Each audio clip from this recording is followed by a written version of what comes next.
राम राम भाई। आज के वीडियो में हम लोग पढ़ने वाला है क्लास 12 केमिस्ट्री का बहुत ही महत्वपूर्ण चैप्टर बिलियन। हमारा फर्स्ट लेसन है बिलियन। बिलियन को इंग्लिश में कहते हैं सॉल्यूशन। तो हम लोग आज बिलियन के बारे में संपूर्ण अध्ययन करेंगे और छोटी सी वीडियो में आपको गारंटी दिलाता हूँ कि पूरा आपको कंफर्म हो जाएगा। आप उसको चाट जाएंगे पूरा। और इसके अंदर हम लोग बिलियन का परिभाषा देखेंगे और बिलियन को अच्छे से समझेंगे। उसके बाद उसका न्यूमेरिकल कैसे हल होता है वो भी देखेंगे। तो हम पहले देखते हैं बिलियन क्या होता है। तो बिलियन दो या दो से अधिक पदार्थों के समांगी मिश्रण को हम लोग क्या कहते हैं, बिलियन कहते हैं।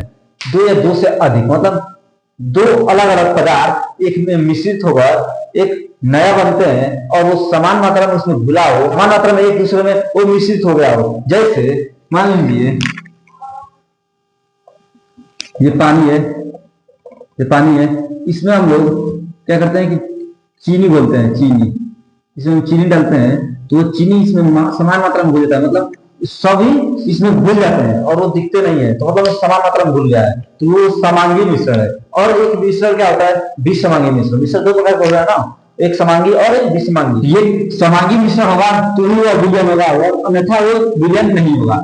और वो विषमांगी मिश्रण है, मान लीजिए ये पानी है, इसमें हम लोग कंकड़ डालते हैं, कंकड़ बड़े बड़े कंकड़ डालते हैं, तो क्या होता है कि इसमें दिखाई देने लगता है, तो वो विषमांगी मिश्रण है। और यदि इसमें चीनी डालते हैं, वो सब मात्रा में घुल गया है और चीनी दिखाई दे रही है, तो वो क्या है, समांगी मिश्रण है। और ये कंकड़ वाला विषमांगी मिश्रण है, मतलब दिखना नहीं चाहिए। अगर दिखेगा तो वो विषमांगी मिश्रण है, और नहीं दिखेगा और समान मात्रा में घुल जाएगा तो इसका मतलब वो समांगी मिश्रण है। तो समांगी मिश्रण दो या दो से अधिक पदार्थों के समांगी मिश्रण को हम लोग विलयन कहते हैं। और देखते हैं कि ये विलयन किन किन चीजों से मिलकर बना होता है। दो या दो से अधिक पदार्थ से मिलकर बना होता है ना, तो उसमें देखते हैं कि क्या क्या हो रहा है उसमें।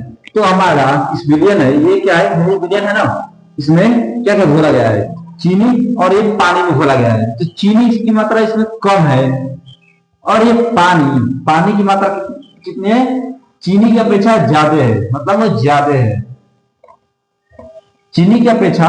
वो ये पानी ज्यादा है, पानी ज्यादा है तो पानी हमारा हो गया विलायक। ये हमारा पानी विलायक हो गया। और जो कम मात्रा में हो वो होता है हमारा विलेय। तो ये हमारा चीनी क्या हो गया, विलेय हो गया। ये हमारा चीनी क्या हो गया, विलेय। तो जो विलेय में कम मात्रा में पाया था वो होता है विलेय, और जो ज्यादा मात्रा में हो वो होता है विलायक। तो पानी ज्यादा मात्रा में वो विलायक हो गया। वैसे ही अलग अलग पदार्थों के मिश्रण को, जैसे अब देखते हैं हमारा विलयन कितने प्रकार का होता है। तो हमारा विलयन 9 प्रकार का होता है, मतलब 9 प्रकार से वो विलयन बनता है। और गैस का भी विलयन होता है, और द्रव और गैस का विलयन, और ठोस और गैस का विलयन, गैस और द्रव का विलयन देखेंगे, और द्रव और द्रव का विलयन, और ठोस और द्रव का, और गैस और ठोस, और द्रव और ठोस, और ठोस और ठोस का विलयन।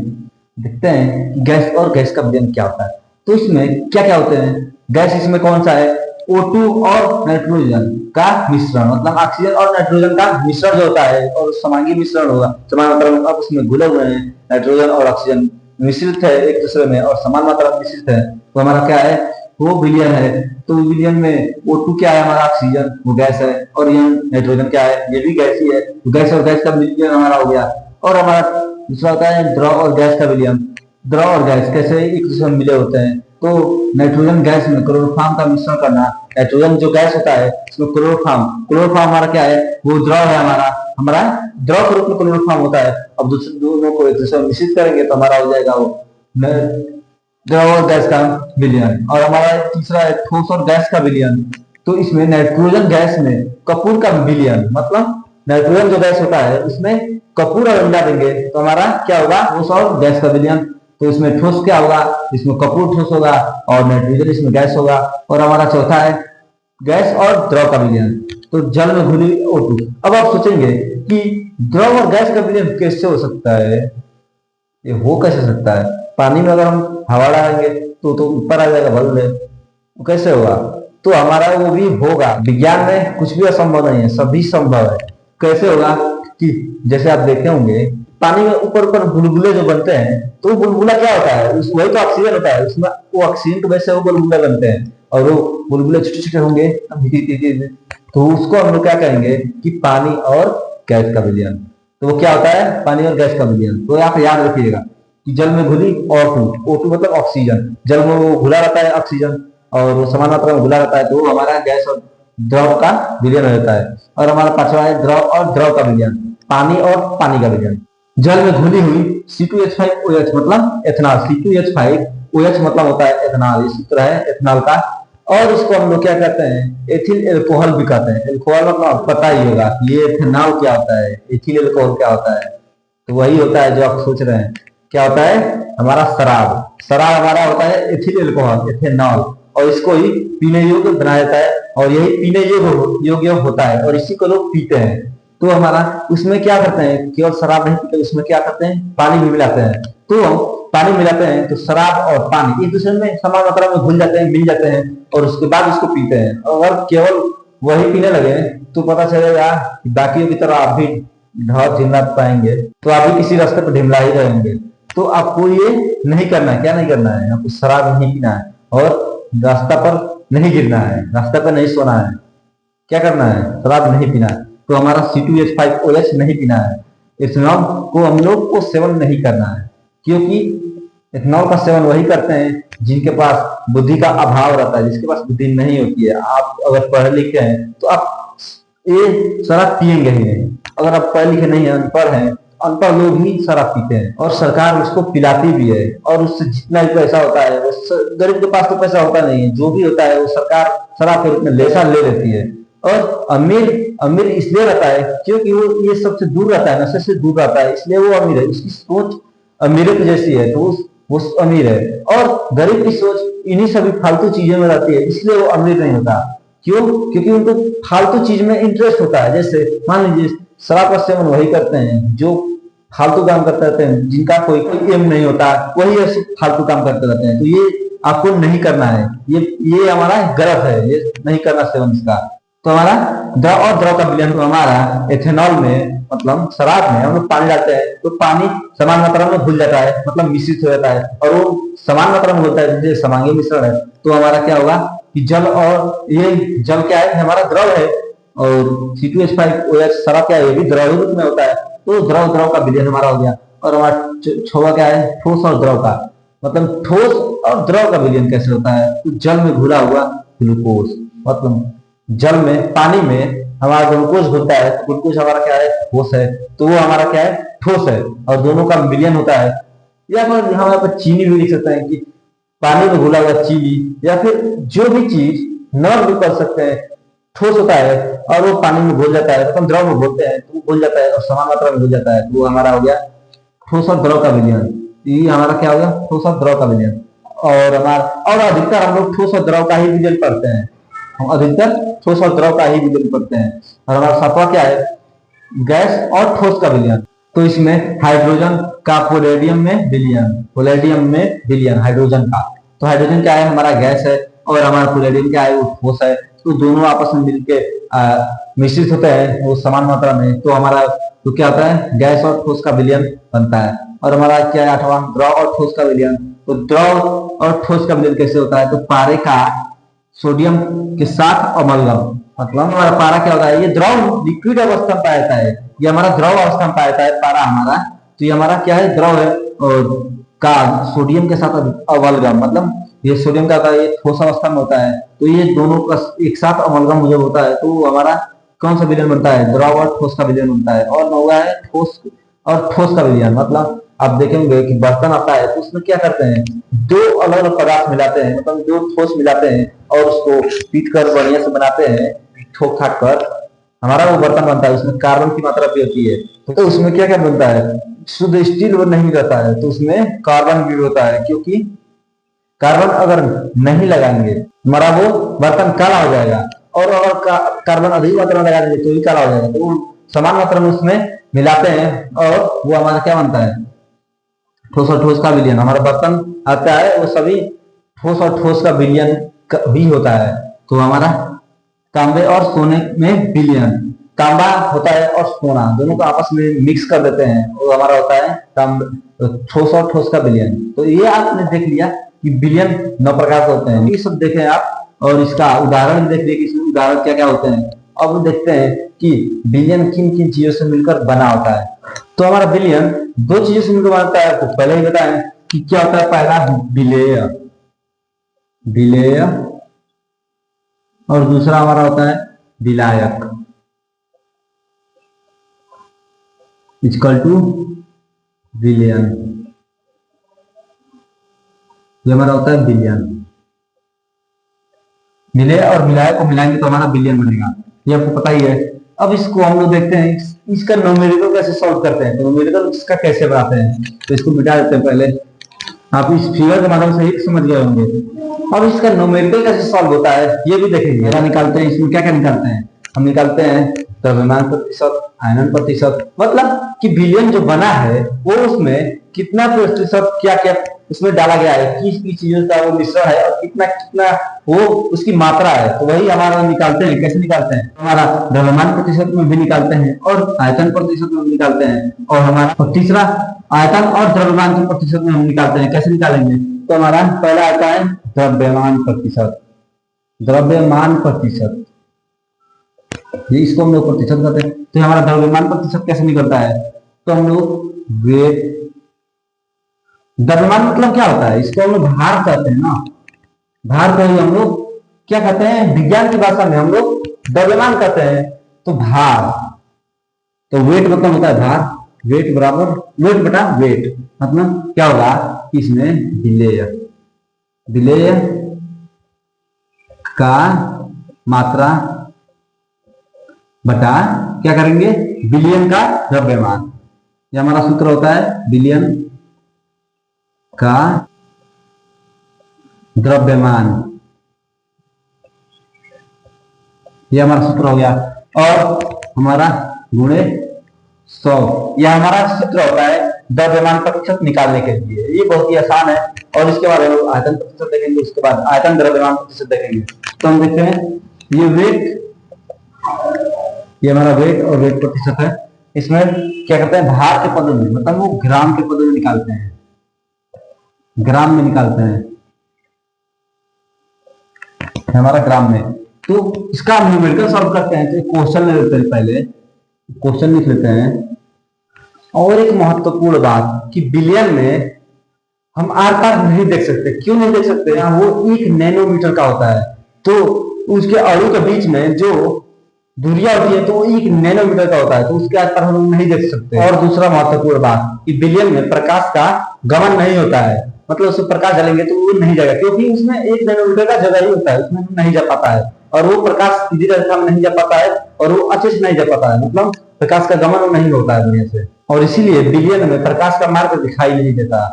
और इसमें हम लोग बिलियन को शांत छोड़ दें, मतलब पानी में और हम चीनी घोलकर शांत छोड़ देते हैं, तो उसमें का कण नीचे नहीं बैठता है, क्योंकि वो समान मात्रा में उसमें घुल चुके हैं। अब वो कितने देर भी रखें तो वो बाद में चीनी तो होगा नहीं, क्योंकि ये रासायनिक अभिक्रिया है, भौतिक अभिक्रिया तो है नहीं, ये रासायनिक अभिक्रिया है। रासायनिक अभिक्रिया में क्या होती है कि कोई चीज से अभिक्रिया करके वो ऐसा बनाता है कि वो पहले जैसा नहीं हो पाए। और भौतिक अभिक्रिया आपको पता ही होगा कि भौतिक अभिक्रिया में मान लीजिए जैसे पानी का बर्फ में बनना हमारा भौतिक अभिक्रिया है, क्योंकि पानी से बर्फ बन सकता है और बर्फ से फिर से पानी भी बन सकता है, तो वो हमारा भौतिक अभिक्रिया है। लेकिन अगर हम लोग दूसरा उदाहरण लेते हैं रासायनिक अभिक्रिया का, तो इसमें क्या होता है कि हम लोग कागज को अगर हम जलाते हैं तो उसके दोबारा हम कागज नहीं बना सकते, तो ये हमारा रासायनिक अभिक्रिया होगा। वैसे ही हम लोग पानी में अगर हम चीनी घुलते हैं तो चीनी घुल जाता है समान मात्रा में, अब फिर से उसको चीनी और पानी अलग अलग नहीं कर सकते, वो दिखाई नहीं देगा, वो उसमें मिल गया तो मिल ही गया, तो वो रासायनिक अभिक्रिया है, वो रासायनिक अभिक्रिया है। तो हमारा ये चीनी और पानी का होता है, चीनी और पानी का हमारा वो विलयन होता है, वो समान मात्रा में एक दूसरे से समान मात्रा में घुले रहते हैं। तो उसमें कण एक और उसमें के परमाणु इतने पास पास होते हैं, मतलब इसमें क्या 1 नैनोमीटर की दूरी पर होते हैं। तो सोचिए कितना पास पास होते हैं, इसलिए उसमें से प्रकाश नहीं गुजर सकता, प्रकाश का मार्ग नहीं दिखाई देता। अर्थात विलयन अस्थायी होता है और अस्थायी नहीं होता, अस्थायी होता है। तो अस्थायी मतलब वो फिर से इधर उधर नहीं होगा, जैसे हो गया है अब वैसे ही रहेगा। और विलयन पदार्थ की मात्रा के आधार पर 2 प्रकार के होते हैं, एक तनु विलयन और दूसरा ताम्र विलयन। तो तनु विलयन कैसा विलयन होता है, तो जो विलयन में विलय की मात्रा बहुत कम हो उसको हम लोग तनु विलयन कहते हैं। और सांद्र विलयन किसे कहते हैं, तो सांद्र विलयन जिस विलयन में विलय की मात्रा अधिक हो वो होता है सांद्र विलयन। और सांद्र का मतलब आप ये समझिए कि गाढ़ा, मतलब गाढ़ा। देखिए मान लीजिए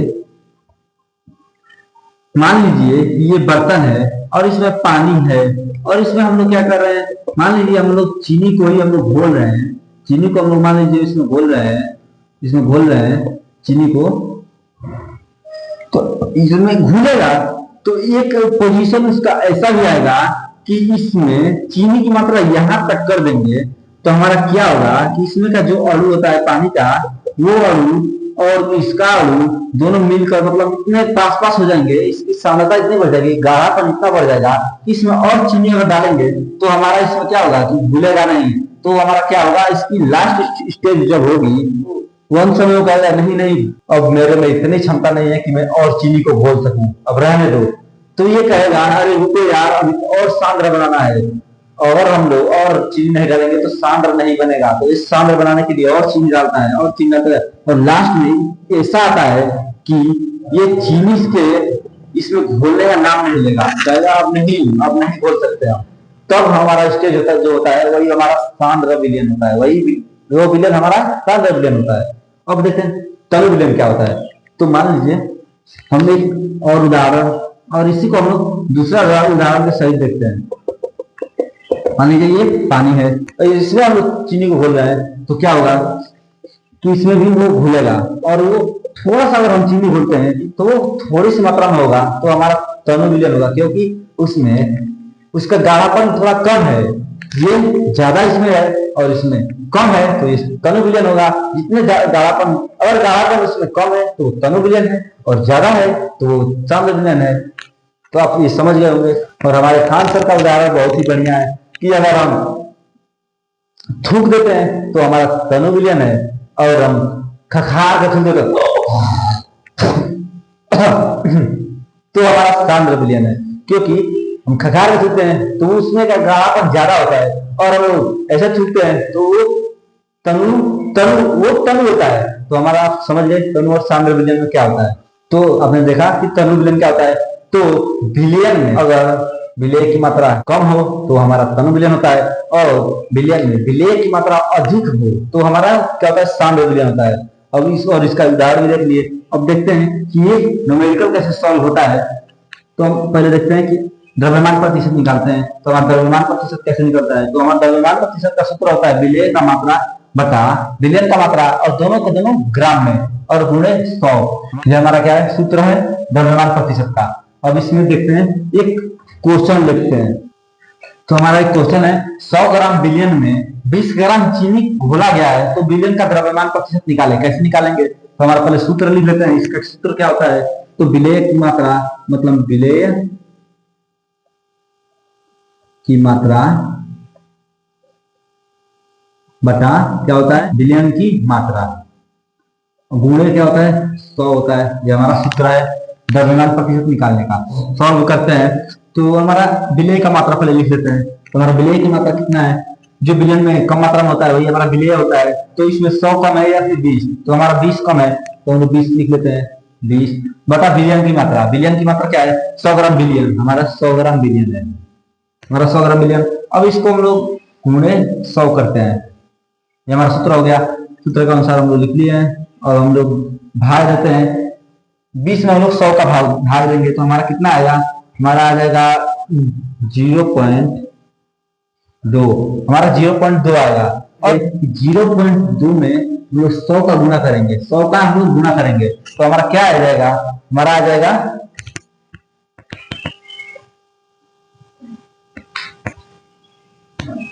हमारा आएगा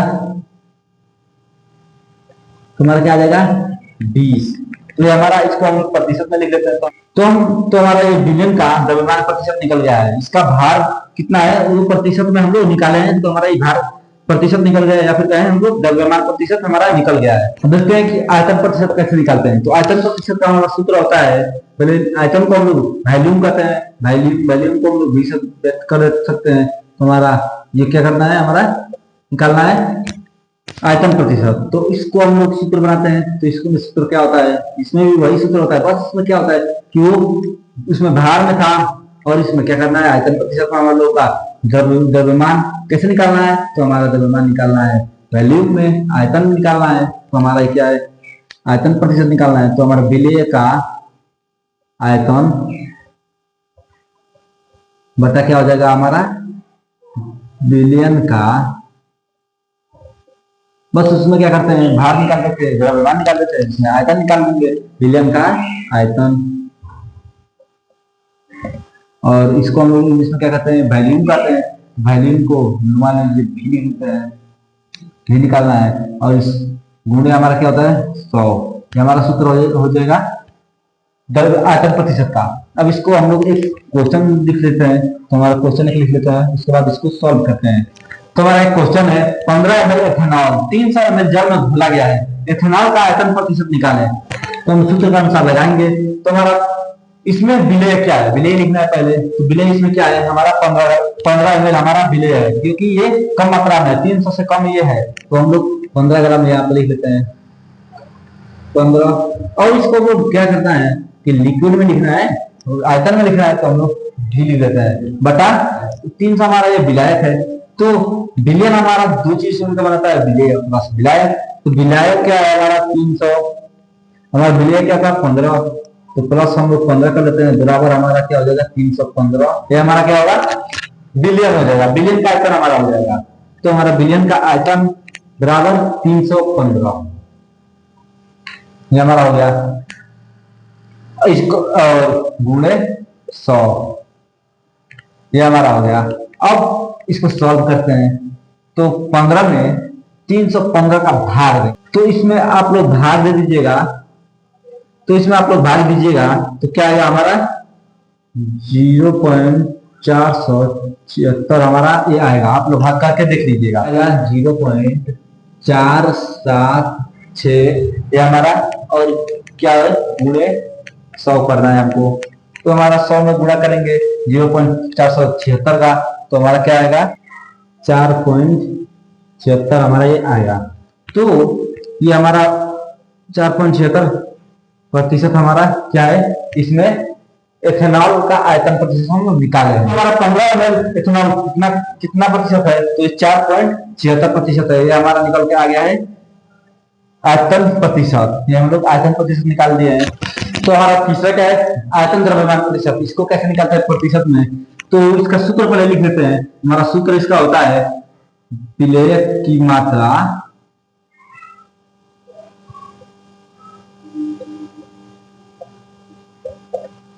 बटा विलयन की मात्रा।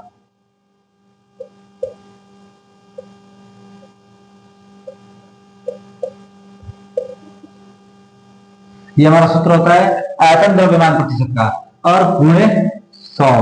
अब इसमें एक कंडीशन है कि ये द्रव्यमान भी है और आयतन भी है, तो ये हमारा विलेय की मात्रा क्या होगा ग्राम में होगा, या फिर हम इसको शॉर्टकट में लिखते हैं जी लिख देते हैं केवल, तो हम समझ जाएंगे कि ये ग्राम में है। और विलयन का आयतन किस में होगा वैल्यूम में, लीटर में, तो हमारा लीटर में होगा, तो इसका लिखते हैं ml में। और विलेय का मात्रा हम लोग ग्राम में लिखेंगे, तभी हमारा आयतन भी होगा और द्रव्यमान प्रतिशत हम लोग निकालेंगे। अब इसका क्वेश्चन लिख देते हैं पहले, तो हम लोग इसको निकालते हैं। अब पहले इसको सूत्र को देख लेते हैं क्या है, विलेय की मात्रा बटा विलयन का मात्रा, और विलेय की मात्रा क्या है ग्राम में है, और विलयन की मात्रा हमारा क्या है ml में है, और गुणे 100। इसके सूत्र का हम लगाते हैं, तो हमारा इसमें विलयन में, इस विलयन में हमारा विलेय कौन है और विलायक कौन है, तो विलायक इसमें नहीं दिया है, डायरेक्ट हमारा विलयन ही दे दिया है, और लेकिन विलेय दिया है क्योंकि 20 चूंकि 20 इसमें 250 ml से कम है, तो ये हमारा विलेय होगा। हमारा विलेय की मात्रा लिख देते हैं 20, और इसको हम क्या करेंगे ग्राम में लिखेंगे, तो ये मान लीजिए ग्राम में है, ये हमारा ग्राम में है बटा, अब वो हमारा क्या लिखना है विलयन का मात्रा, तो इसमें विलयन क्या है 250 ml हमारा विलयन की मात्रा है, 250 ml ये हमारा ml गुणे 100। ये क्या है हमारा, इसका सूत्र है आयतन द्रव्यमान प्रतिशत, हमारा सूत्र है विलेय की मात्रा बटा विलयन की मात्रा गुणे 100। तो विलेय की मात्रा हमारा 20 ग्राम है जो कम है, और विलयन की मात्रा हमारा क्या है 250 ग्राम है जो ml में है, जो 250 ml है। तो इसमें इसका द्रव्यमान और आयतन प्रतिशत निकालेंगे, कैसे निकालेंगे, तो पहले 20 में 250 का हम भाग देते हैं, तो इसका कितना है 250 का अगर हम 20 में भाग देते हैं तो हमारा आएगा 0.08 ये हमारा आएगा, और गुणे 100 करते हैं 0.08 और गुणे 100, ये क्या है हमारा गुणे 100। अब हम लोग इसको निकालते हैं, अब इसको हम लोग गुणा करते हैं तो क्या होगा हमारा, तो हमारा आ जाएगा 8 बराबर हमारा आ जाएगा 8। तो यही हमारा प्रतिशत हो जाएगा 8%। तो इसमें बिलियन का द्रव्यमान आयतन प्रतिशत निकाल लिया है तो हमारा 8% आ गया।